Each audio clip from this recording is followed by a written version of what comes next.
Shah study centre में आपका स्वागत है। आज मैं आपको वृत्त के बारे में बताऊंगा, जो कि मैथ का चैप्टर नंबर 10.1 से है। वृत्त किसे कहते हैं? सबसे पहले क्वेश्चन ये आता है, वृत्त किसे कहते हैं? अनंत बिंदुओं से जो आकृति बनती है, अनंत बिंदुओं से बनने वाली गोलाकार आकृति को ही वृत्त कहते हैं। तो ये सबसे पहला क्वेश्चन यहाँ पर है, वृत्त किसे कहते हैं? तो अनंत बिंदुओं से बनने वाली आकृति को क्या कहते हैं? तो वृत्त, ये ध्यान में रखना है कि वृत्त जो है अनंत बिंदुओं से मिलकर बनता है। वृत्त जो है अनंत बिंदुओं से मिलकर बनता है।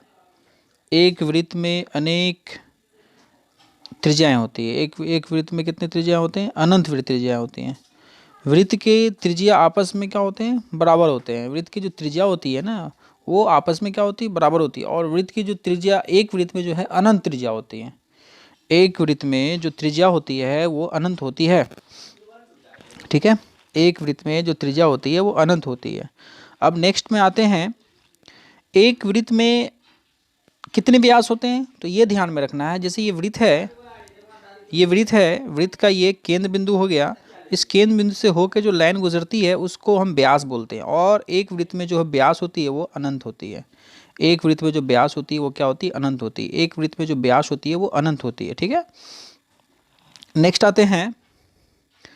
अब हम आते हैं नेक्स्ट, वृत्त के व्यास आपस में क्या होते हैं? बराबर होते हैं। वृत्त के जो व्यास होते हैं आपस में क्या होते हैं? बराबर होते हैं। क्वेश्चन है, एक वृत्त में डैश जीवाएं होती हैं। अब हम जानते हैं वृत्त की जीवा किसको बोलता है, तो हम वृत्त की जीवा के आते हैं। ये वृत्त हो गया। तो वृत्त के चाप, एक साइड से दूसरे साइड से खींचा गया जो लाइन होता है उसको जीवा बोलते हैं। ये भी जीवा, ये भी जीवा, ये भी जीवा, ये भी जीवा, ये भी जीवा, ये भी जीवा, ये भी जीवा, ये भी जीवा, ये भी जीवा। इससे ये तात्पर्य होता है कि वृत्त में कितनी जीवा होती हैं? अनंत जीवा होती है। और वृत्त की सबसे बड़ी जो जीवा होती है, वृत्त की सबसे बड़ी जो जीवा होती है उसको हम व्यास बोलते हैं। कैसे? ये वृत्त का केंद्र है, इस केंद्र से होकर जो गुजरती है ये जीवा है। इस केंद्र से होकर जो गुजरती है उसको क्या कहते हैं? केंद्र से होकर जो गुजरती है उसको हम व्यास बोलते हैं। और उस व्यास का नाम भी जीवा है। तो इसका मतलब ये हुआ कि वृत्त का जो सबसे बड़ा जो जीवा होता है वो व्यास होता है। अब नेक्स्ट देखते हैं क्या है। वृत्त की सबसे बड़ी जीवा व्यास होती है। ठीक है, अब यहाँ पर एक क्वेश्चन बनता है, व्यास बराबर जो होता है 2 त्रिज्या होता है। व्यास बराबर 2 त्रिज्या। ये वृत्त है और वृत्त के बीच में एक केंद्र बिंदु। इस केंद्र बिंदु से इधर जो आया इसको त्रिज्या बोलते हैं। इस केंद्र बिंदु से इधर से आया त्रिज्या हो गया। यानी एक त्रिज्या और एक त्रिज्या मिलकर एक व्यास बना। अर्थात ये हुआ कि व्यास जो होता है 2 त्रिज्या होता है। व्यास जो होता है 2 त्रिज्या होता है। अब एक क्वेश्चन और बनता है ऐसे, क्वेश्चन ये बनता है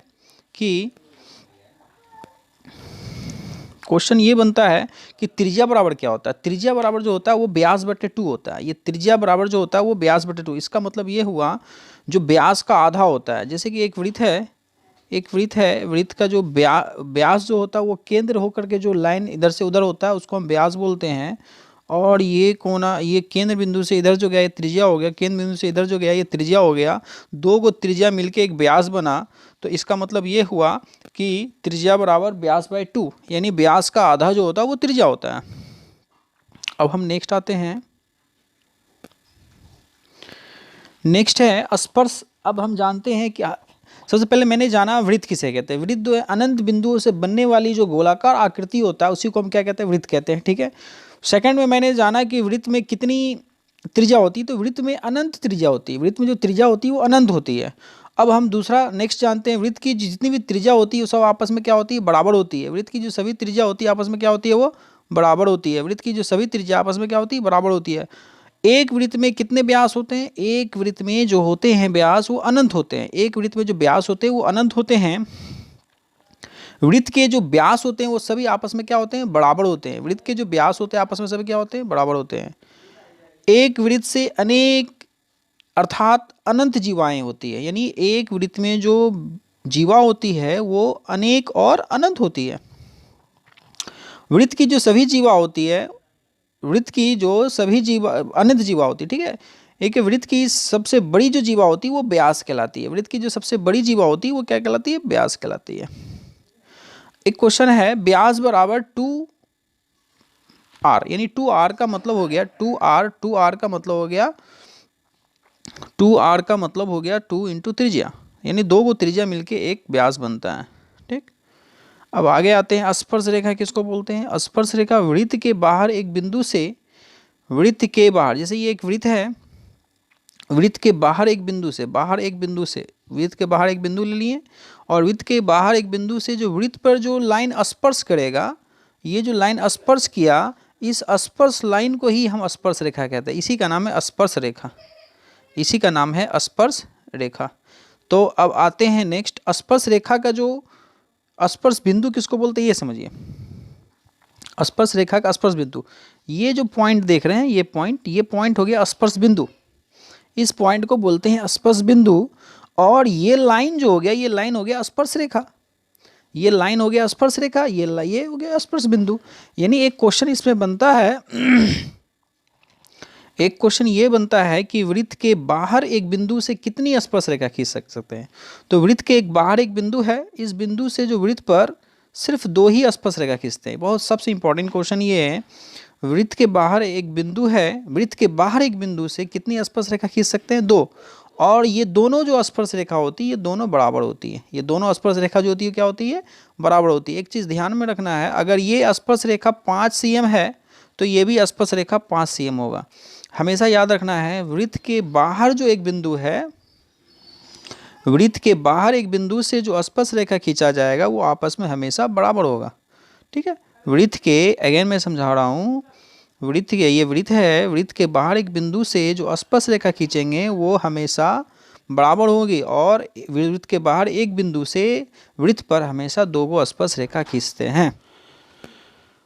अब यहाँ पर एक क्वेश्चन और बनता है, क्वेश्चन ये बनता है कि स्पर्श रेखा वृत्त पर, यहाँ पर एक क्वेश्चन ये बनता है कि वृत्त पर कितनी स्पर्श रेखा खींची जा सकती है। ये वृत्त है, हम जानते हैं कि वृत्त अनंत बिंदु से मिलकर बना। वृत्त कितना बिंदु मिलकर बना है? अनंत बिंदु से मिलकर वृत्त बना, अनंत बिंदु से मिलकर वृत्त बना है, अनंत बिंदु से मिलकर वृत्त बना है। और एक स्पर्श रेखा एक बिंदु पे स्पर्श करती है, एक स्पर्श रेखा एक बिंदु पे स्पर्श करती है। इससे ये सिद्ध होता है कि वृत्त पर अनंत स्पर्श रेखा खींची जा सकती है। एक क्वेश्चन ये बनता है, क्वेश्चन मैट्रिक में पूछता है कि वृत्त पर कितनी स्पर्श रेखाएं खींची जा सकती है। तो वृत्त पर जो है अनंत स्पर्श रेखा खींची जा सकती है। वृत्त पर कितनी स्पर्श रेखा खींची जा सकती है? अनंत स्पर्श रेखा खींची जा सकती है, ठीक है।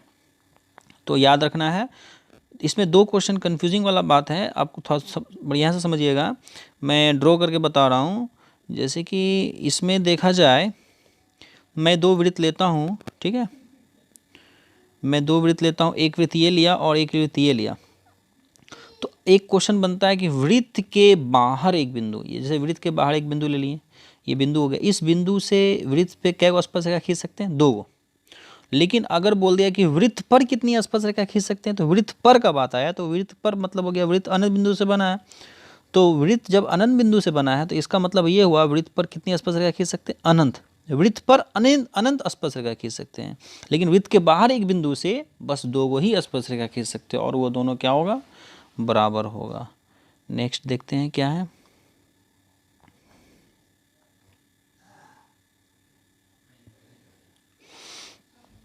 अब यहाँ पर आ रहा है बात स्पर्श बिंदु तो समझा ही दिए अभी हम जस्ट, कि वृत्त एक वृत्त है, वृत्त पे एक बिंदु पे जो स्पर्श रेखा खींचेंगे, उस बिंदु वृत्त पर जो इस बिंदु पे स्पर्श रेखा खींचा जाएगा, इसी को बोलते हैं स्पर्श बिंदु, ठीक है। नेक्स्ट आते हैं हम,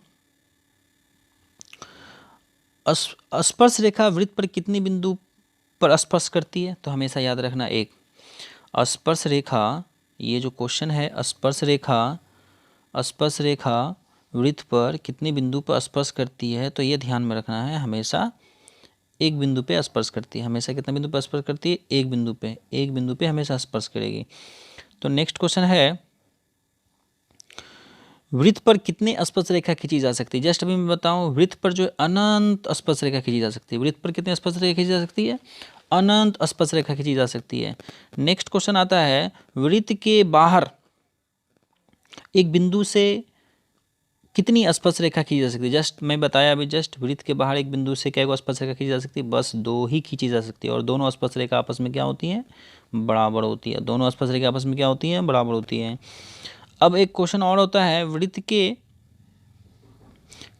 के बाहर एक बिंदु से जो स्पर्श रेखा खींचा जाएगा वो क्या होगा? तो याद रखना है हमेशा, वृत्त के बाहर एक बिंदु से जो स्पर्श रेखा खींचेंगे ये दोनों स्पर्श रेखा आपस में बराबर होगा। जस्ट अभी मैं बताया हूँ, ये स्पर्श रेखा अगर 10 है तो ये भी स्पर्श रेखा 10 ही होगा, क्योंकि वृत्त के बाहर एक बिंदु से स्पर्श रेखा जो खींच सकती है वो बराबर होती है। नेक्स्ट पॉइंट पे आते हैं। इस वीडियो को बार बार देखिए, बहुत ही इंपॉर्टेंट चीज़ है, और इससे एक क्वेश्चन 100% एग्जाम में रहेगा आपका, ध्यान से इसको समझना है। ये मैट्रिक में एक क्वेश्चन एकदम गारंटी ऐसे रहेगा। नेक्स्ट देखते हैं, ये दो वृत्त यानी 2 वृत्त है और दोनों वृत्त एक दूसरे को प्रतिच्छेद कर रही है, प्रतिच्छेद करते हुए काट रही है। तो प्रतिच्छेद, ये मैं ड्रॉ किया हूँ फिगर, गौर से देखिएगा। 2 वृत्त है, दोनों वृत्त एक दूसरे को प्रतिच्छेद करते हुए काट रही है, तो ये बताना है कि इस दोनों वृत्त में कितने उभयनिष्ठ स्पर्श रेखा खींची जा सकती है। अब हम यहाँ पर पॉइंट ये बात करते हैं कि उभयनिष्ठ स्पर्श रेखा क्या होता है। तो उभयनिष्ठ स्पर्श रेखा क्या होता है, तो ये पहले ध्यान देते हैं। तो उभयनिष्ठ स्पर्श रेखा जो होता है, जैसे कि ये स्पर्श रेखा इस वृत्त से टकराते हुए इस वृत्त में जब आए, इस वृत्त से टकराते हुए इस वृत्त में जब स्पर्श रेखा आए, तो यानी कि दोनों वृत्त में जो स्पर्श रेखा, उभयनिष्ठ को हिंदी वर्ड है उभयनिष्ठ, उभयनिष्ठ को इंग्लिश में बोलते हैं कॉमन स्पर्श रेखा, यानी कि दोनों वृत्त से जो टकराएगा उस स्पर्श रेखा को बोलते हैं उभयनिष्ठ स्पर्श रेखा। तो यहाँ पर आप गौर से देखिए, ये दोनों वृत्त एक दूसरे को प्रतिच्छेद कर रही है। दोनों वृत्त जब एक दूसरे को प्रतिच्छेद करेगा, तो एक दूसरे को जब प्रतिच्छेद करेगा, इसमें उभयनिष्ठ स्पर्श रेखा क्या होगा? 2 गो, ओनली 2 गो। याद ध्यान रखना है, बहुत ध्यान से समझना है कि वृत्त है, जब 2 वृत्त एक दूसरे को प्रतिच्छेद करेगा, जब 2 वृत्त एक दूसरे को प्रतिच्छेद करेगा तो 2 गो ही उभयनिष्ठ स्पर्श रेखा खींची जा सकती है। नेक्स्ट टॉपिक है, जब 2 वृत्त एक दूसरे को बाह्य स्पर्श करती है, ध्यान देना, जब 2 वृत्त एक दूसरे को बाह्य स्पर्श करती है, बाह्य स्पर्श मतलब बाहर से छूती है एक दूसरे वृत्त को, तो उसमें कितने उभयनिष्ठ स्पर्श रेखा खींच सकते हैं? तो देख लीजिए कितने, 1 हुआ, फिर ये 1 हुआ, 2 हुआ, और फिर ये 1 हुआ, 3 हुआ। तो इसका मतलब ये हुआ, जब 2 वृत्त एक दूसरे को बाह्य स्पर्श करती है तो उस पर 3 गो उभयनिष्ठ स्पर्श रेखा खींच सकते हैं। तो उभयनिष्ठ का मतलब जस्ट मैं बताया कॉमन, यानी दोनों वृत्त में टकराते हुए जो स्पर्श रेखा खिंचाता है उसको एक उभयनिष्ठ स्पर्श रेखा बोलते हैं। तो इसमें गौर से देखिए, जब 2 वृत्त एक दूसरे को बाह्य स्पर्श कर रहा है तो इसमें क्या उभयनिष्ठ स्पर्श रेखा खींचता है? 3। नेक्स्ट आते हैं नेक्स्ट टॉपिक पे। नेक्स्ट टॉपिक ये है कि जब 2 वृत्त अलग अलग हो, जब 2 वृत्त क्या हो? अलग अलग हो, ना तो प्रतिच्छेद कर रहा ना तो स्पर्श कर रहा, तो इसमें कै गो उभयनिष्ठ स्पर्श रेखा खींच सकते हैं? तो यहाँ पर देखिएगा गौर से, ऐसे तो 4 गो है, कैसे 4 गो ये ध्यान दीजिए। ये 1 हो गया, ये 1 हो गया, क्या हो गया? 2 हो गया, ये 1 हो गया, 3 हो गया, ये 1 हो गया, 4। तो इसका मतलब ये हुआ, जब 2 वृत्त अलग अलग हो तो उस पर क्या उभयनिष्ठ स्पर्श रेखा खींची जा सकती है? जब 2 वृत्त अलग अलग हो तो उससे 4 उभयनिष्ठ स्पर्श रेखा खींची जा सकती है। अब हम आते हैं, ये स्पर्श रेखा का बात हो गया, उभयनिष्ठ स्पर्श रेखा का बात हो गया। अब हम छेदक रेखा पे बात करते हैं। अब छेदक रेखा किसको कहते हैं? जैसे एक वृत्त है, जब एक वृत्त पर एक रेखा आर पार हो जाए, जब वृत्त को 2 बिंदु पे काटे, 2 बिंदु पे काटते हुए आर पार हो जाए तो उसी को बोलते हैं छेदक रेखा। ये जो रेखा, ये क्या है? छेदक रेखा। छेदक रेखा और स्पर्श रेखा में क्या अंतर है यहाँ समझ लीजिएगा। ये वृत्त को छेद करते हुए पार कर गया तो इसको छेदक रेखा कहते हैं, लेकिन जब स्पर्श रेखा क्या, सिर्फ छूते हुए पार करेगा, छेद नहीं करेगा। तो छेदक रेखा वृत्त को 2 बिंदु पे छेद करेगा और स्पर्श रेखा वृत्त पर 1 बिंदु पे स्पर्श करेगा। तो ये ही दोनों में कॉमन है। कॉमन ये है कि स्पर्श रेखा वृत्त 1 बिंदु पे स्पर्श करता है और छेदक रेखा वृत्त पे 2 बिंदु पर छेद करता है। ठीक है, इसी का नाम है छेदक रेखा। अगेन मैं रिपीट कर रहा हूँ, ये वृत्त है, वृत्त जो है, वृत्त पे 2 बिंदु पे जो जब कोई लाइन काटती हुई पार करती है तो उसी को हम छेदक रेखा कहते हैं। ठीक है, अब हम आते हैं नेक्स्ट। अब हम आते हैं छेदक बिंदु, छेदक रेखा, छेदक बिंदु समझ गई, छेदक बिंदु समझना है तो ये है वृत्त है, वृत्त में एक छेदक रेखा खींच दी, ये छेदक रेखा ये बिंदु और ये बिंदु को काटते हुए, ये बिंदु और ये बिंदु को बोलते हैं छेदक बिंदु, इस बिंदु और इस बिंदु को बोलते हैं छेदक बिंदु, और इस लाइन को बोलते हैं छेदक रेखा। ये छेदक रेखा हो गया, ये छेदक बिंदु हो गया, ठीक है। अब हम आते हैं नेक्स्ट। तो एक क्वेश्चन ये भी था, अभी जस्ट मैं बताया हूँ कि एक छेदक रेखा वृत्त को दो बिंदु पे काटती है, बात सही है। नेक्स्ट आते हैं, एक पॉइंट वाली बात है कि जब वृत्त के बाहर एक स्पर्श रेखा खींचा जाए और वृत्त का केंद्र स्पर्श रेखा का स्पर्श बिंदु, स्पर्श रेखा का स्पर्श बिंदु, स्पर्श रेखा का स्पर्श बिंदु केंद्र से 90 डिग्री का कोण बनाता है। स्पर्श रेखा पे कितना डिग्री का कोण बनाता है? 90 डिग्री का कोण बनाता है। स्पर्श रेखा के स्पर्श बिंदु केंद्र से कितना डिग्री का कोण बनाता है? 90 डिग्री का कोण बनाता है, ठीक है। अब हम एक क्वेश्चन यहाँ पर ये है, बहुत इंपॉर्टेंट क्वेश्चन है, तो ये आप समझ ही गए कि वृत्त के बाहर जो स्पर्श रेखा है, स्पर्श रेखा का स्पर्श बिंदु से केंद्र, वृत्त का केंद्र पर जो बना त्रिज्या है वो स्पर्श रेखा पे 90 डिग्री का कोण बनाता है, ये हमेशा ध्यान में रखना। एक क्वेश्चन है जो कि यहाँ पर नीचे दिया हुआ 5 cm, ये देख लीजिए,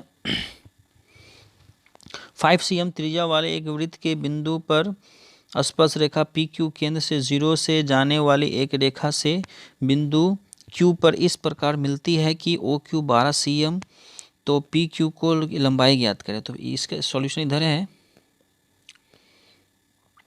तो यहाँ देख ली इस तरीके से ओ पी, ये जो है ध्यान देना है, ये वृत्त है, वृत्त में ये पी क्यू जो है स्पर्श रेखा है, ये पी क्यू जो है क्या है? स्पर्श रेखा है, और ये ओ पी जो है ये त्रिज्या है, वृत्त का क्या है? ये त्रिज्या है। ओ पी क्या है? वृत्त का त्रिज्या है। ओ पी जो है ये वृत्त का त्रिज्या है, और केंद्र से जो बन रहा है, केंद्र से वृत्त के बाहर बिंदु की लंबाई जो वो 12 है, तो स्पर्श रेखा की लंबाई ज्ञात करना। तो हम अभी जस्ट में बताया कि स्पर्श रेखा के स्पर्श बिंदु और केंद्र से बना जो त्रिज्या वो 90 डिग्री का कोण बनाता है। 90 डिग्री बन रहा था, इसका मतलब ये हुआ ये समकोण त्रिभुज का रचना कर रहा है। तो हम जानते हैं कि समकोण त्रिभुज 90 डिग्री का कोण बनाता है। समकोण त्रिभुज कितना डिग्री का कोण बनाता है? 90 डिग्री का कोण बनाता है। तो इस जगह पे हम ड्रॉ कर रहे हैं, तो ये हो गया 12, ठीक, ये हो गया 5, ये हो गया 12, ये हो गया 5, तो 12 5, तो पी क्यू निकालना। तो पी क्यू जब निकालना है तो पी क्यू बराबर देख लीजिए, ये इस तरीके से 16 रूट अंडर, ये मोस्ट इंपॉर्टेंट क्वेश्चन है, इसको आप ध्यान से सब देखना है, ठीक है। आगे है वृत्त के अंदर केंद्र बिंदु पर बना कोण और इस बिंदु से खींचा गया दो कोण के स्पर्श रेखा से बना कोण हमेशा का योग हमेशा 180 डिग्री होता है। इसका मतलब यहाँ पर मैं ड्रॉ करके बता रहा हूँ, ये देखिए, ये वृत्त है, ये वृत्त है, ये वृत्त के बाहर एक बिंदु है, वृत्त के बाहर एक बिंदु से ये खींचा गया है, और ये है और ये है, ये वाला और ये वाला, ये दोनों मिलके कितना डिग्री का कोण बना रहा है? 180 डिग्री का कोण बना रहा है, ठीक है, 180 डिग्री का कोण बना रहा है, ठीक है। तो ये ध्यान में रखना। अभी जस्ट मैंने बताया कि स्पर्श रेखा से स्पर्श बिंदु केंद्र पर खींचा गया जो रेखा वो 90 डिग्री का कोण बनाता है, ठीक है। इस वीडियो को बार बार देखिए, और जहाँ पर दिक्कत हो कमेंट